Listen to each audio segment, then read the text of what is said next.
10:30, how are we? I love that. Well, hey, for over 2 years now, we've been waiting for the day that we could tell you the day we will be opening our future home at 414 Brannan Street, and that day is today. All of you are like, not a big deal to me. I didn't give anything towards it. I've not been praying towards it. I haven't been in all your construction meetings. You should still be thrilled. Watch this. There is a city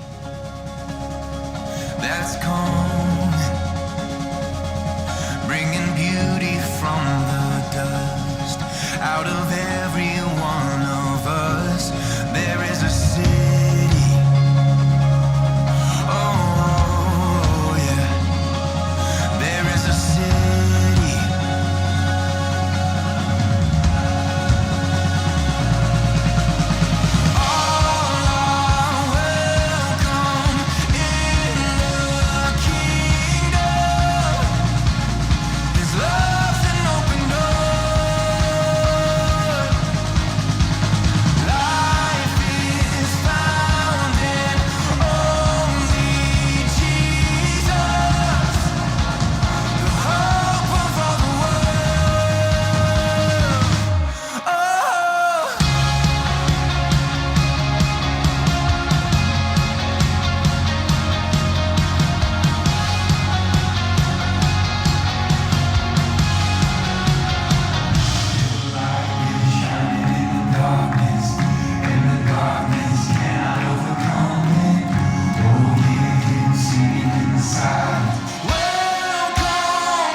Let's go down the street to 414 Brannan on December 8th. Hey, we have been, if you don't know, we started looking at this building April 2022, but we started giving towards a thing we didn't even know what it would be in November of 2019. And if you were there then, or you've just shown up today for the first day, it's super exciting that we have purchased and are building out our own space. Would you like to see some updated construction work? Here we go. There'll be some slides on the screen. That is, it looks-ish like the same color, but that's fresh paint, blue. The till arch is gone. It's black now. The next is like, you're like, what is that? That will be your future worship auditorium right there.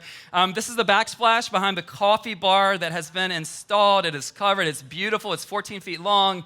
It's on the first floor. The lobby is going to be massive. And then here's a fun one for you parents. There's a kid's bathroom tile. Just for those of you who need a little bit of color in your life. But you guys, we've been working and praying, and we're not done. Lots of loose ends to tie up. But we do believe, based on what we know today, we will open 414 Brannan Street to the public for the first time on Sunday, December 8th. And I would just make plans to be there if I were you. And so let's back it up a week. December 1st, that morning, there will be no Sunday morning gatherings, not here or there. That night, 5 p.m. at 414 Brannan Street, we will have a massive team night. So anyone who's on a team right now, there's 400 or so people, and that's all right. We'll tell you how you can jump into that in just a moment. We will meet from 5 to 7:30. That'll be the first exclusive big group tour at 414 Brannan. After all the construction is finished, we will share food. We will walk the space so you can see all 20,000 square feet that's been built out. You will pray over the space, and then you will get individual training for your teams, because obviously this building is not that building. We've got a lot of new stuff that you need to become aware of. And if you're like, how do I get to team night? Well, today is a great day to be here to think about team night, because starting today, we are trying to add 200 of you who aren't yet on a team to a team. So if you're like, is that me? That's you. And you know how it is in class, like you can volunteer or be volunteered. I would just, if you volunteer yourself, though, you can actually opt in for a team that fits with your gifts rather than a team that doesn't. Just kidding. We would never let you serve on a team that doesn't fit with your gifts. Like, we're not letting any grouchy people join the host team. If you don't like kids, don't worry. We will not place you on the kids team. But what we need is for you to help us step into the moment. So look at that join a team card that's in your seat. I know 10:30, you're special. You've got 2 cards. We'll get to the second one in just a second. No reason to feel guilt, shame, or otherwise. No reason to be afraid. But we do need you to join a team. The only way we can step into the moment fully, you guys, right now we have so many hundreds of new people coming to our church. Look around. That's why we're going to get to the second carpet. Hold on. So many new people coming to our church, and we're going from having here at 250 Stevenson one floor, one door, to having multiple doors at multiple entries and 3.5 floors. We literally have more people to minister to every hour, and we have more square footage to cover. We need your help. If you're like, hey, a lot of people will tell me, I wish I would have been here when the church started. I'm like, really? Let me tell you what we were doing back in my day. You know, we were rolling into the W Hotel at 6 a.m. But for those of you who are like, I wish I would have been there at the beginning of something, hey, we are starting a whole new season December 8th, and we need you today to actually start stepping on to a team. Find one that fits you. We'll get you connected, and we'll do the training on that team night December 1st to make sure that everyone is good to go. But what God is doing in our church is awesome. But if you don't know about the law of sowing and reaping, what can happen is we can be reaping something beautiful, which we are, but if we're not sowing seeds in the season, there will come a day where the reaping stops. Does that make sense? So let me just tell you what we're reaping in the season that you're a part of right now. September, we averaged more people on Sundays than any month in our entire history. Even though there was a holiday, Labor Day weekend in September, our weekly average attendance for the month was 825 people per Sunday. So it's awesome. Today, you are going to see in this gathering 2 baptisms. There will be 4 more at 12. You guys, this will take our baptism totals for 2024 to 43. Yeah, if you like life change, the most baptisms we've ever had in a single full calendar year is 40. So if you want to stick around for 12, we'll break. If you want to practice leaving the 10:30 to go to the 12, we're going to cross that today with about 12, 13 weeks left to play. So it's incredible what God is doing, but I don't want to, we are celebrating. We just sang that song, Gratitude. Love it. Love what God has done, but it's time for those of you who, the reason you could step into this church and it be for you what it's been is because the mission of Epic has always moved forward on the backs of people servicing the rest of the crowd, sacrificing and giving generously, and now it's your turn. So would you help us do that? And while we're at it, would you take that other card with you? You're like, just give it to us. You know, so 10:30, we move a bunch of seats in at 10:30. If you want to just look back, I know you guys are like, we're sitting here because we don't want attention on us. But you guys, those aren't prime seats. They just literally, over the last 3 months, we've had to add them because of so many of you who are showing up at 10:30. But what we need to do starting today is ask you to give your seat up at 10:30 if you're willing to, if you can, to give your seat up so that we can make room for people who are going to show up and need a space to belong. And listen, if 10:30 is all you can do, for sure. But one thing you can do if you just love 10:30, join a team, serve at 10:30, and that's another way that you can give your seat up. So I know a lot of ask today, but we want to step into fully the future we believe God is drawing us into. And so would you be willing to do those things?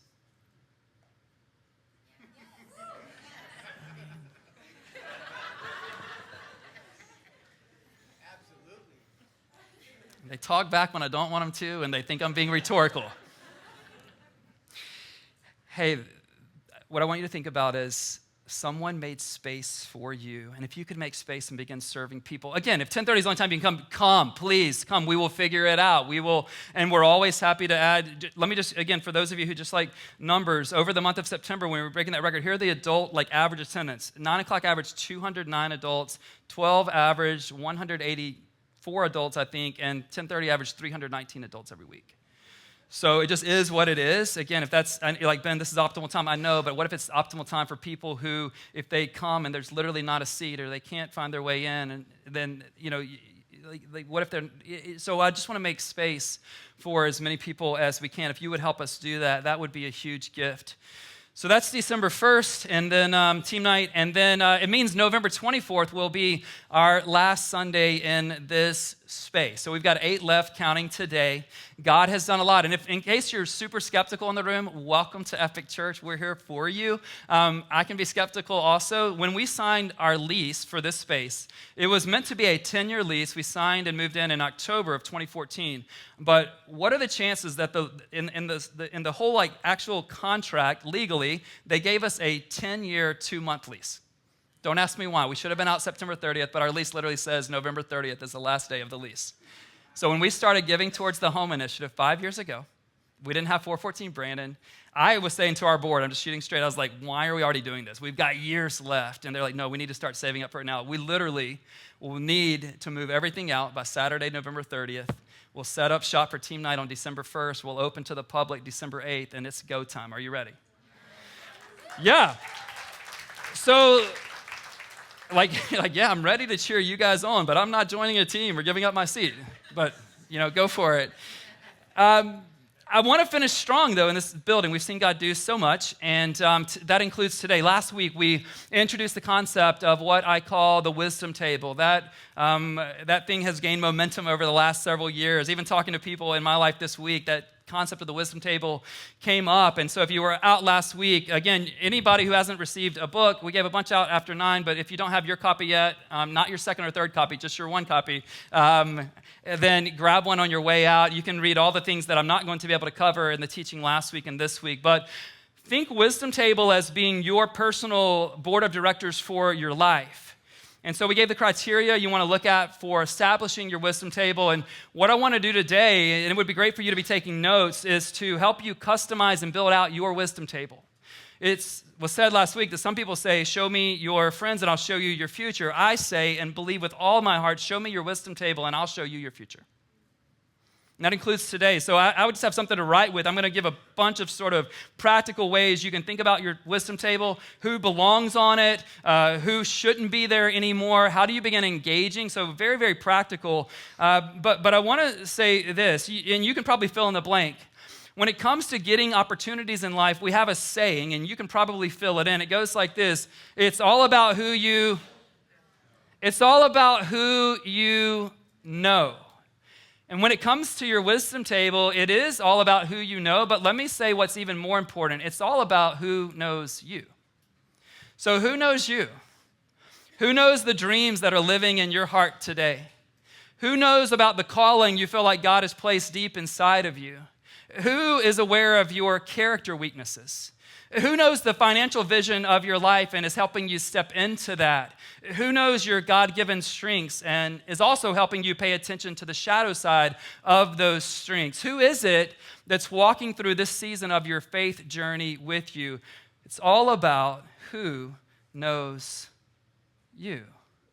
And what we want to do starting today is we want to posture our lives to just make our lives count. We want to value our lives enough. And so I want to just begin by leaning into this word from Moses in Psalm 90, verse 12. He just said this: teach us to number our days that we may gain a heart of wisdom. Teach us to number our days that we may gain a heart of wisdom, that you and I would value our lives to the degree that we actually know they matter. We know that Scripture says relatively they are short. How do we make the most of the one life we've been given so that we might gain a heart of wisdom, which would allow us to know how to live and navigate the path of life that God has given to us? For our main text today, I want to open up to Ephesians 5, and I have you stand with me. Ephesians 5, verses 15 through 17. I want to encourage you to meditate on this passage of Scripture this week. I want to encourage you to even memorize it, because so much of what your future is going to be about comes down to what you do with texts like this in Scripture. Paul's writing to the church at Ephesus, the Christians there, and he's saying to them prior to what we're going to step into, he's just like, guys, remember, you used to be living in darkness. The light of Christ has come into your life, and now I want you to, he goes like, wake up, sleeper, like get yourself in the game. And maybe that would be a word for you today. Let's stop drifting. Let's stop living by default mode. Do you know how we humans do when we're in default mode? None of us are headed towards wisdom by default. And so Ephesians 5, 15 through 17 says this: be very careful then how you live, not as unwise, but as wise, making the most of every opportunity because the days are evil. Therefore, do not be foolish, but understand what the Lord's will is. If you and I aren't careful, we'll live in default mode. If we live in default mode, no matter what we think we're headed towards, we will be on the path to foolishness, and I don't want that for any of you. Have a seat. Let's figure this out together. If you and I are not careful, we will live unwise lives. But know this, wise people make the most of every opportunity. No one becomes a wise person on their own. Wise people, now this word from Ephesians, from Paul in the Greek, it's like, we translate it in the English, make the most of every opportunity. Let me tell you what this term is. It's a term about purchasing power. It's a term about redemption. It's a term about buying up. The idea in the text is buy up all the opportunities that you can. You know what it's like, ladies and men, when you find a great deal on something that you like a lot, you just buy up as much as you can? Anybody ever, like, you find a t-shirt that you love and you buy it in every color? Anybody like me, you find a t-shirt you love and you buy 6 of them in black? So the idea here is like, make the most of every opportunity. It's like, it's not like overthink it all, but it's like buy it up. You have one precious life, no pressure, but make it count because God put you here so that your life would matter. It matters to God. I wish it would matter to us like it matters to him. So buy up, make the most of every opportunity because the days are evil. And so as we think about the wisdom God wants to give us, we believe that he's going to give it through himself, by way of his Spirit, by way of his scripture, but also by way of his people. So what I want to do is give you some categories to think about as you begin to customize your wisdom table. We won't all have all of these categories because it depends on who are you. What season are you in? What wisdom do you lack where you're trying to close the gap between wisdom you have and the wisdom you need to do the thing that God's called you to do in your life? So let's think about a few categories. Spiritual life is a category I would always be thinking about. So I'm asking, hey, where's the gap in my spiritual life? Who's a person who can help me close that? Relationships is a category I would be thinking about. Here I'm thinking specifically like romantic relationships. So this could be singleness, dating, coming back from a divorce, all the things. So who would I want based on where God has me and what I'm desiring? Who should have a seat at my wisdom table regarding relationships? Friendships. We want to have people seated around our wisdom table who have really healthy friendships, especially if it's been a struggle for us to trust people or to come back from a broken relationship situation. And we want to have people there that we can just say, hey, would you help me navigate this? For those of us with children or going to become parents soon, parenting would be a great category of people, at least one person or if not multiple, to have at our wisdom table. Hey, I've got a child who's got this special needs. I might want to put someone at my wisdom table who's parented. Does that make sense? I'm thinking about adoption. I may want to put someone at my wisdom table who has experience with adoption. Vocation would be one. Remember, vocation surely is work you get paid to do. It's also just like any assignment you believe God has given you to do, paid or unpaid. Who is someone who has done that well that you could learn from? So you're thinking about that. Finances, what is your goal when it comes to your financial life? Do you have people who are wise regarding things like generosity, regarding things like stewardship, regarding things like overcoming debt? I want to put people like that at my wisdom table, depending on my goal. And then just unique projects. Like all of you, it could be a million different things that you and I in this room, especially, and those of you watching online, like you're trying to navigate. Some of you are headed soon towards retirement. Some of us wish we were. Not really. I don't. I love my job. I love this job especially. But if you're going to head towards retirement soon, get someone there who's navigated it with wisdom. Do not get the person who seems like they have no purpose left because they no longer have a job. Right? Like put someone there who's living a fulfilled life. They're figuring out what to do. They've learned what to do in their retirement age. If you're an entrepreneur, you probably want someone with what kind of experience at your wisdom table? Right? If you're trying to navigate a decision, if you're thinking about moving to a city, you could find someone who has made the same transition into that city or who has had to move and how they navigate. Like there's unlimited number of topics. So what I'm always asking is, I'm discerning my life. Where am I? Where do I believe God is leading me? And then in any of those areas, what you and I are going to see is there's a wisdom gap. So there's a present wisdom I have, wisdom I need to navigate this particular area. So I want to put people at my wisdom table to help close that gap. Now a question you might want to know is this: how long should someone be given a seat at my wisdom table or at your wisdom table? It really depends, and we'll talk about that in a moment, but let me say this kind of big idea. Do not give anyone a lifetime appointment to your wisdom table. Not even the guy on stage especially. Not your spouse. Not your parents. Don't give anyone a lifetime appointment because you never know when someone who has lived into wisdom will begin to live into foolishness. And if they have a lifetime appointment at your wisdom table, you'll get wisdom from them when they no longer have any wisdom to give you. So I want us to pay attention to that. There will be a time when you have to disinvite someone from your wisdom table. The verb disinvite simply means to withdraw or to cancel someone's invitation. I know that you know that, and some of you are getting really nervous, like, how do I make the phone call where I disinvite them from my wisdom table? You don't have to tell them they're disinvited. You just quit asking for their advice, or if they insist on giving you their wisdom, you just ignore it. Okay? So here's the question for you. Who is currently seated at your wisdom table that should no longer be there? Who is currently sitting at your wisdom table that should no longer be there? Think about the sources of wisdom in your life.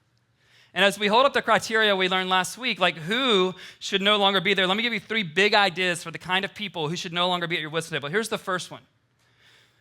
Those whose fruit has disappeared.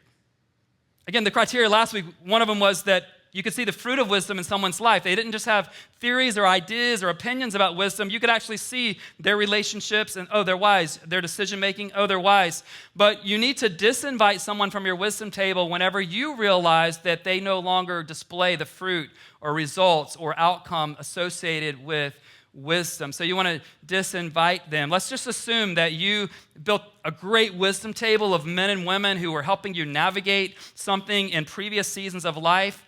What I want to say to you is keep paying attention to the life they are living, not the life they used to live. Are you with me? Like, it's great that they helped you 5 years ago. Like, thank God for that. But if they have no wisdom they're leaning into now, they don't need to have a seat at your wisdom table. They don't need to have a seat at my wisdom table. Let's just think about Solomon. He is the classic case study on this point.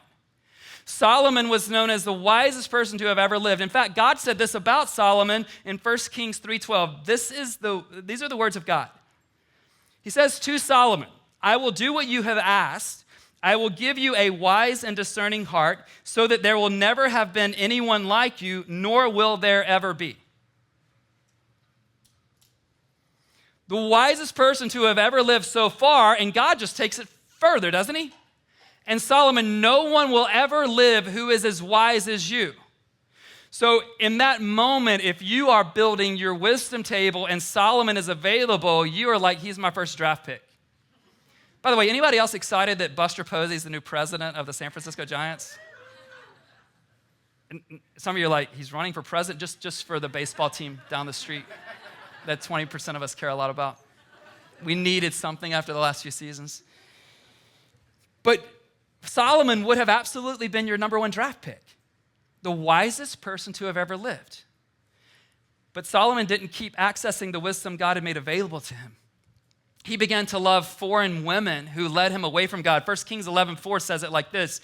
As Solomon grew old, his wives turned his heart after other gods, and his heart was not fully devoted to the Lord his God as the heart of David his father had been. First of all, you probably don't want anyone with multiple wives at your wisdom table. Ladies, can I get a witness?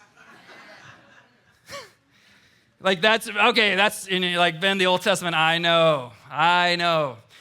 But Solomon takes it even further. He begins to love women who want nothing to do with God, who drag his heart away from following God's ways to turning his back on God's ways. And so think about it. You've got Solomon at your wisdom table. Just think metaphorically. Like you're living back then. You've drafted him first. Like he's at your wisdom table, the wisest person to ever live. But what would you have done when he started acting like this? Would you have been courageous and brave enough to dismiss him from your wisdom table? Or would you have known this text from 1 Kings? My gosh, he's the wisest person God ever made. What would you have done?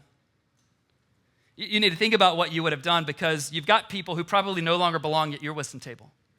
And your future is tied to not just your wisdom table from 5 years ago, but it's tied to what your wisdom table looks like today and for the rest of your life. So when fruit of someone's wisdom has disappeared, I was about to say it's time to make them disappear, but you would have taken that the wrong way. I do not. I know. We're in a contentious season right now. It is not time for them to disappear completely. Just disappear from your wisdom table. The second group of people that need to be disinvited, this is a tougher group, those whose wisdom you have outgrown.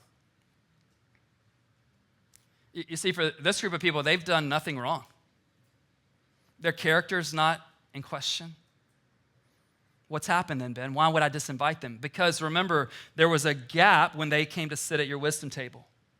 And they were awesome in giving you wisdom, and they helped you close the gap. But right now, there's no longer a gap. In fact, it could even be that they need to ask you to sit at their wisdom table.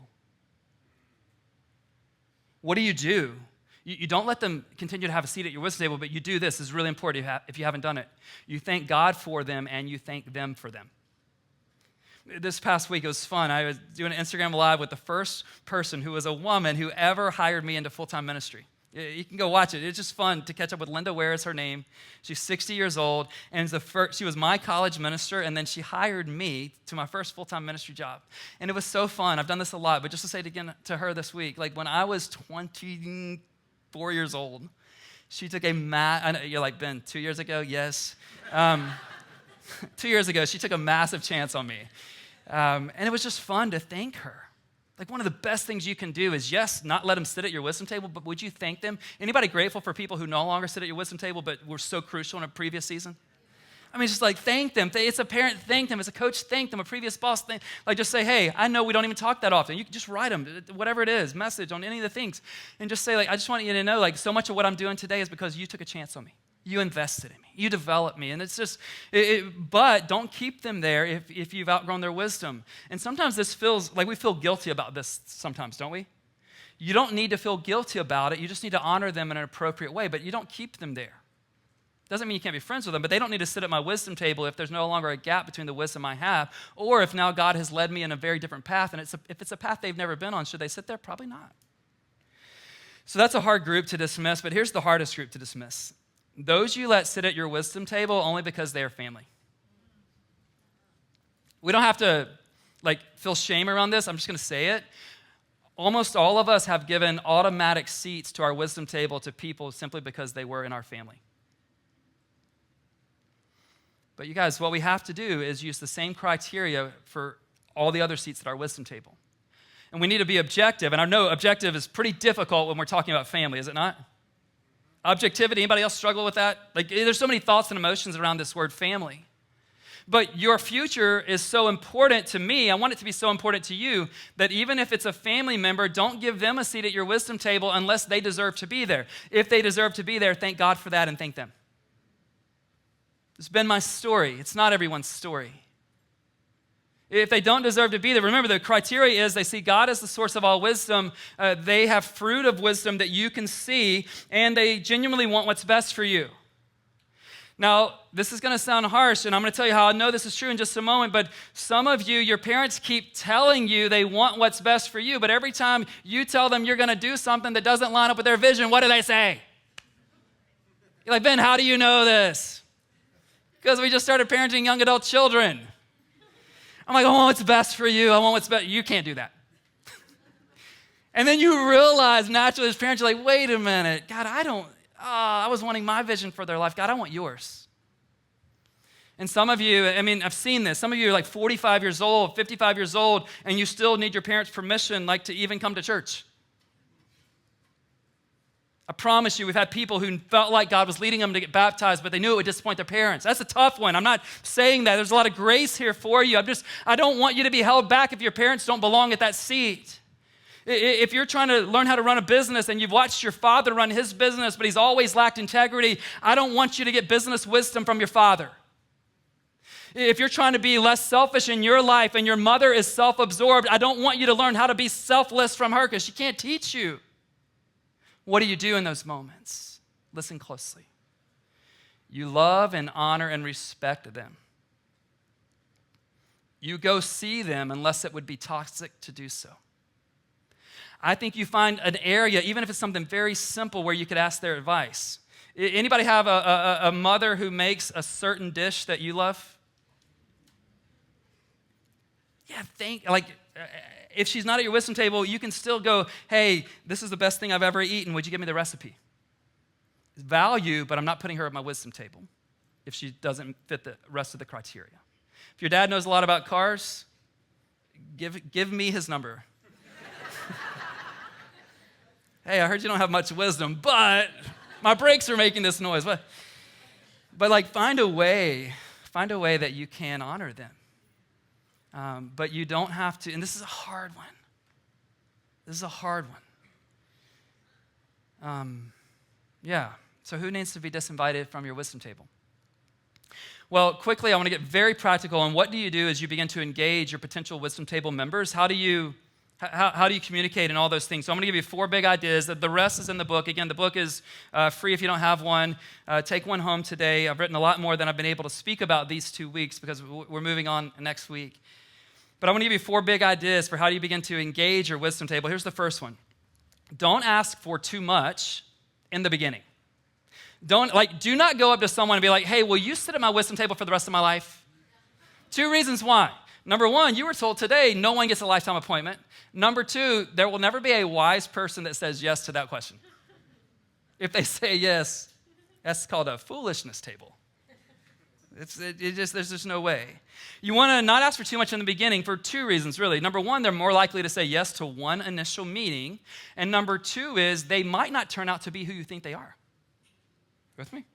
You ever met someone and you're like, I thought they were going to be amazing, be able to give wisdom, and then you heard the way they talked to the server during that initial meeting. You heard the way they spoke about their spouse. You heard the way, they're just a lot of negativity. And you're like, I can do negativity on my own. I want somebody on my wisdom table who's got a little positivity.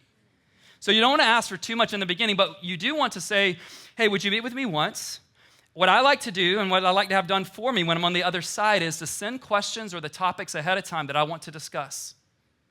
And I show up, and if it goes well for you, and you're realizing, I can get wisdom from this woman or from this man, here's what you might want to say to get them at your wisdom table. Hey, I really care about living the life that God's designed for me. I know I currently don't have the wisdom to do that. As I've observed even our conversation today, I think you could add a lot of wisdom to my life. Would you be willing to meet, some of you are like, is this where we pull out the wisdom table contract? No, don't do that. It's just saying, would you be willing to meet with me like this every month or so? If they say yes, congratulations, you've got somebody at your wisdom table. If they say, I can only do it every other month, don't be like, no, I don't want that. If you can only get their wisdom every other month or every 3 months or once a year, get it. Because you're going to have more than one person at your wisdom table.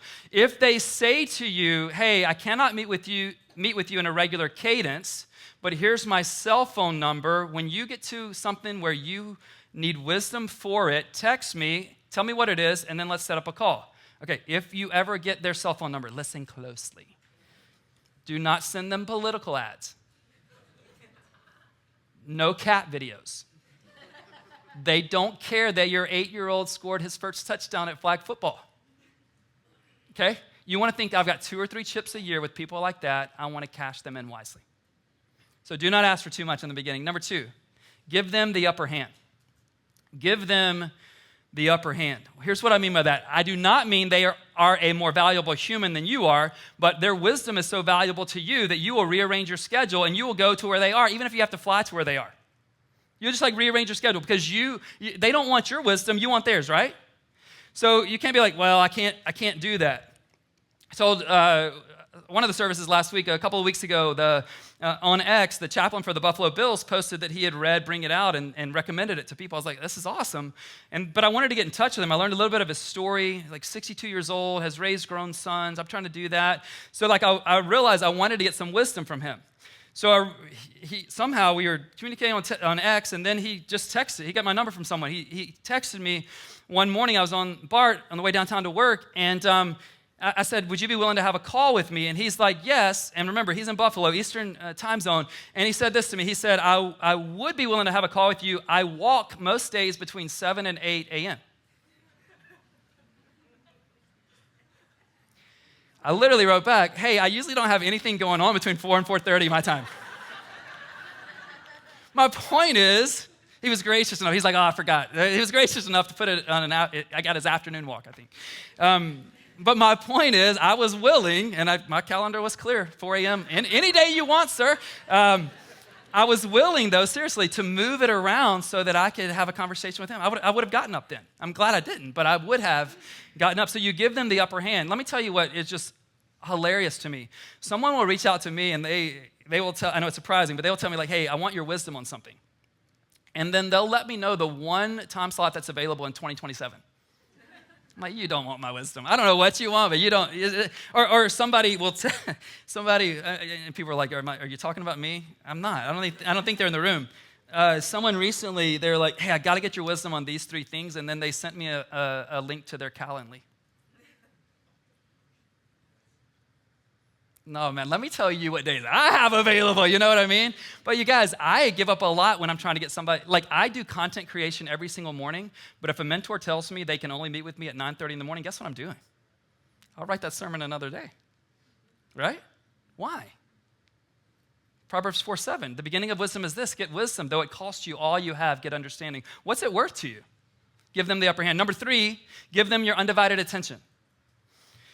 Give them your undivided attention. A couple of thoughts I have on this one. These are super practical. I would not, as you're asking them questions, I would not take notes on my phone if I were you. I would have my phone nowhere near. And some of you are like, no worries, Ben. I will see all the notifications on my watch. I would keep that at home too. I would just ask them questions. I would bring something to write with because of what it looks like. And then here's the thing, and like a pastor's never said this to you, probably. When you meet with someone from your wisdom table, ask a question, and then here's what a pastor's probably never said to you, and then just shut up. If you're talking 90% of the conversation when you're meeting with someone at your wisdom table, hello, like ask the question, and then let's practice. You ready? Act like you're talking. Talk. Ask a question you want to know. Shut up. And we're not taking notes on our phone. Give them, do not, like you, if they have wisdom, oh my gosh, please don't invite distractions. Look them in the eye, ask them the question. And then the 4th one is this, don't hold back. Don't hold back. Here's what I mean. When things are going well for you, you will be thrilled to report that to the person seated at your wisdom table.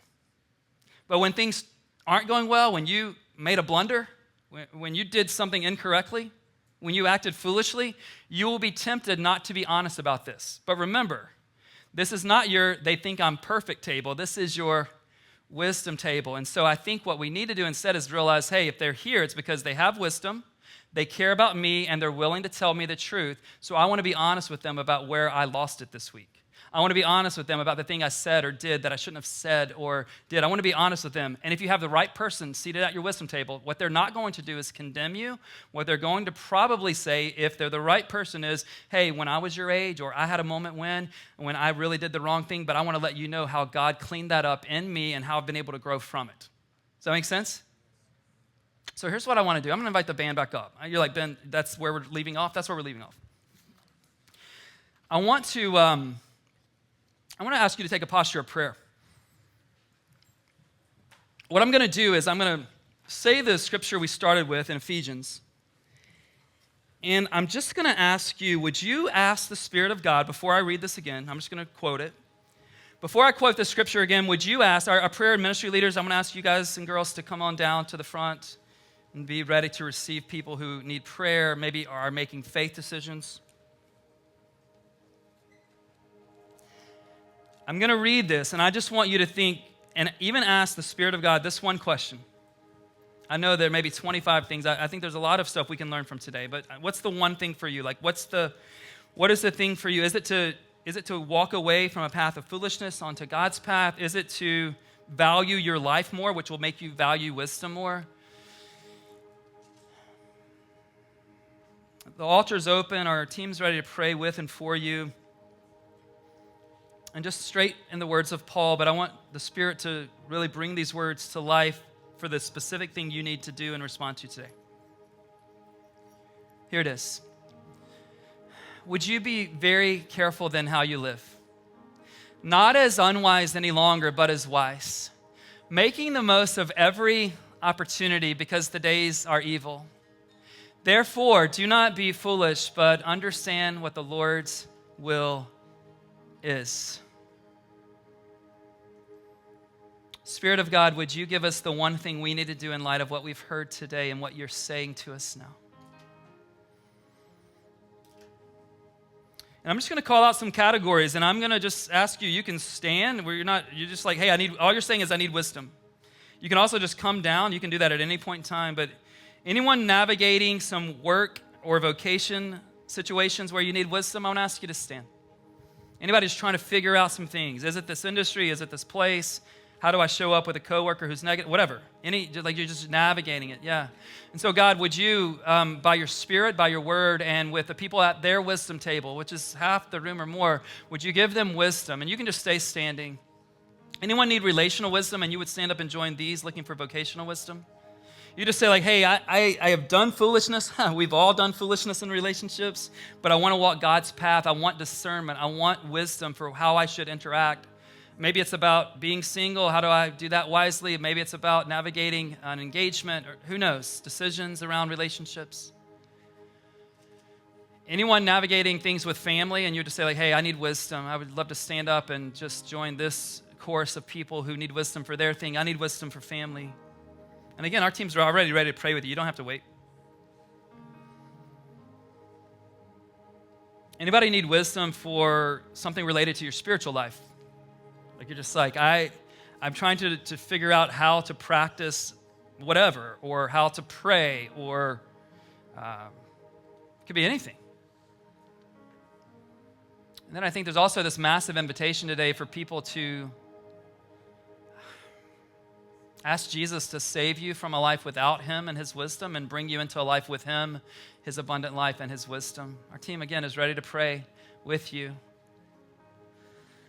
Jesus, we need you.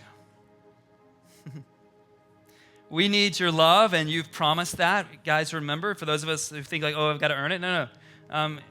The Father gave Jesus as a gift. If God is for you, who can be against you? He is ready to give you life today, life abundantly.